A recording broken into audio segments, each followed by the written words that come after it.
বন্দ্যোপাধ্যায় মুসলিম সমাজকে বাঁচাবেন, মমতা বন্দ্যোপাধ্যায় মুসলিম সমাজের রক্ষাকর্তা, কেন? কোটি মুসলমানের হে মুগ্ধ পিসিমণি, রেখেছ ভোটার করে মানুষ করনি।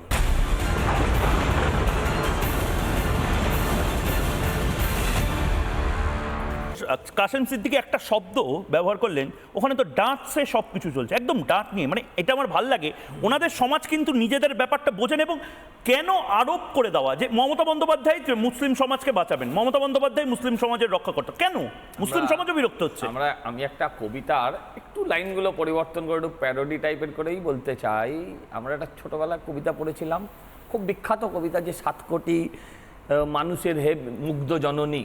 সেরম ভাই বলতে চাই, 3 কোটি মুসলমানের হে মুগ্ধ পিসিমণি, রেখেছ ভোটার করে মানুষ করনি।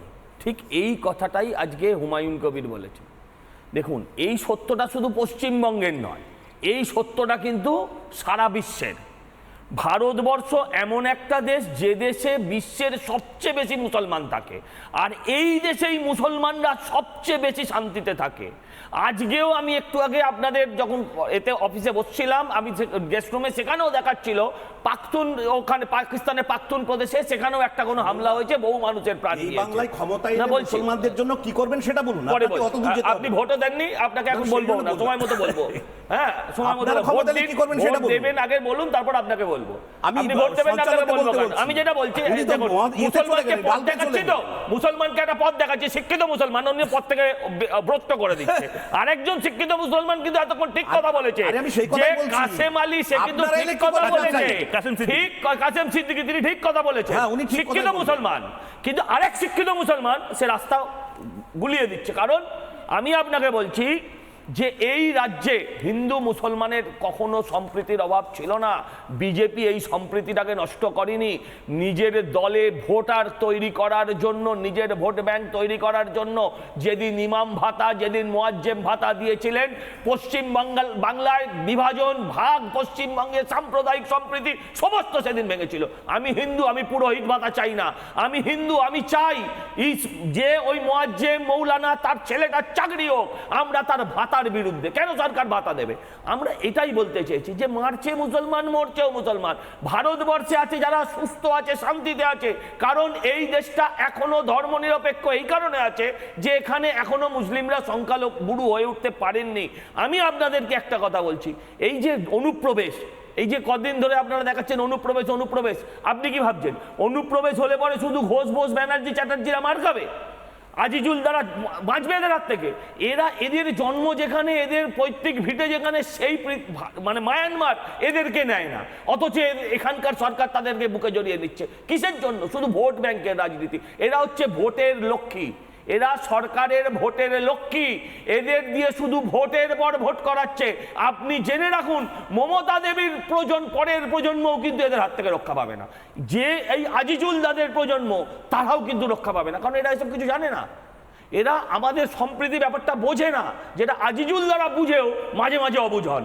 তারা আমার সব দলে আছে, আমাদের দলেও আছে, আমাদের দিকেও আছে। হ্যাঁ আছে, আমি তো বললাম, কিন্তু এই জায়গাটায় বুঝতে হবে, ঠিক ককটেল খাবেন কি মকটেল খাবেন সেটা আপনার বিষয়, কিন্তু মনে রাখবেন এই লড়াই কিন্তু কখনো থামিনি।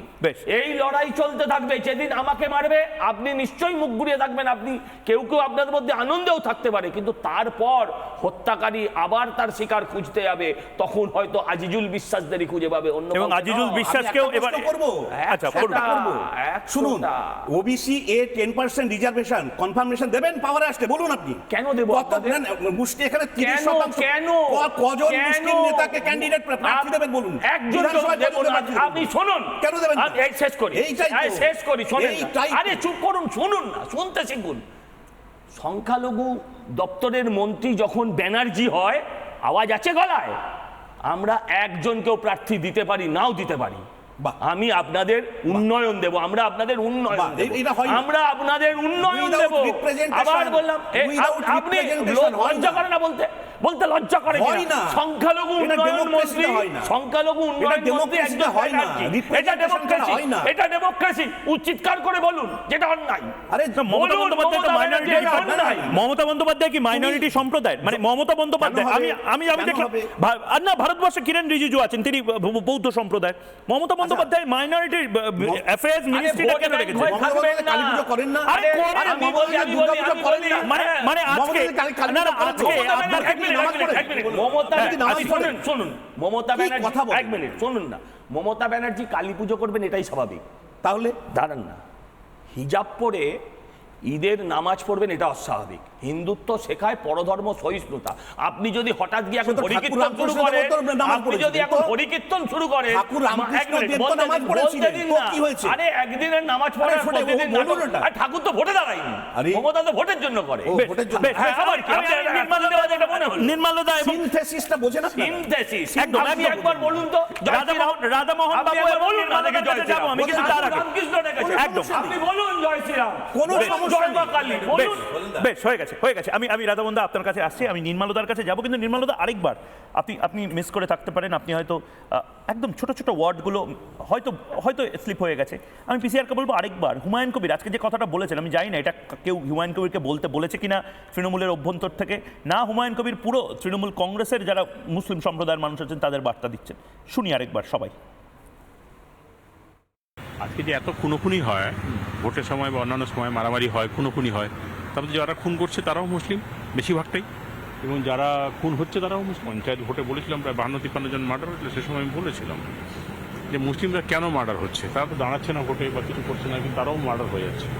তাদের অজ্ঞতা এবং তারা নেমে পড়া হুট করে লাফ মেরে নেমে পড়া আর কি, একটু উস্কানি পেলো, নামে নেমে পড়লো, বুঝলো না ভালো মন্দ এটা ওটা বুঝলো না।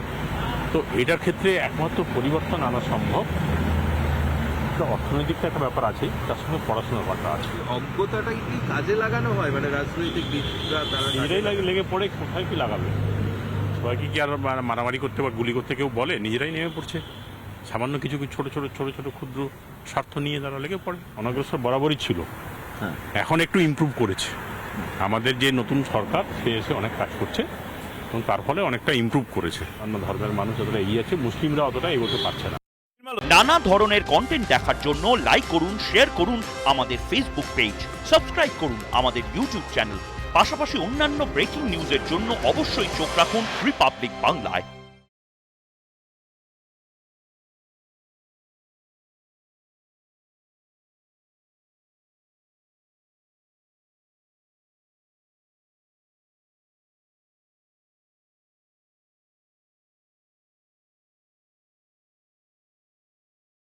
নানা ধরনের কন্টেন্ট দেখার জন্য লাইক করুন, শেয়ার করুন আমাদের ফেসবুক পেজ, সাবস্ক্রাইব করুন আমাদের ইউটিউব চ্যানেল। পাশাপাশি অন্যান্য ব্রেকিং নিউজের জন্য অবশ্যই চোখ রাখুন রিপাবলিক বাংলায়।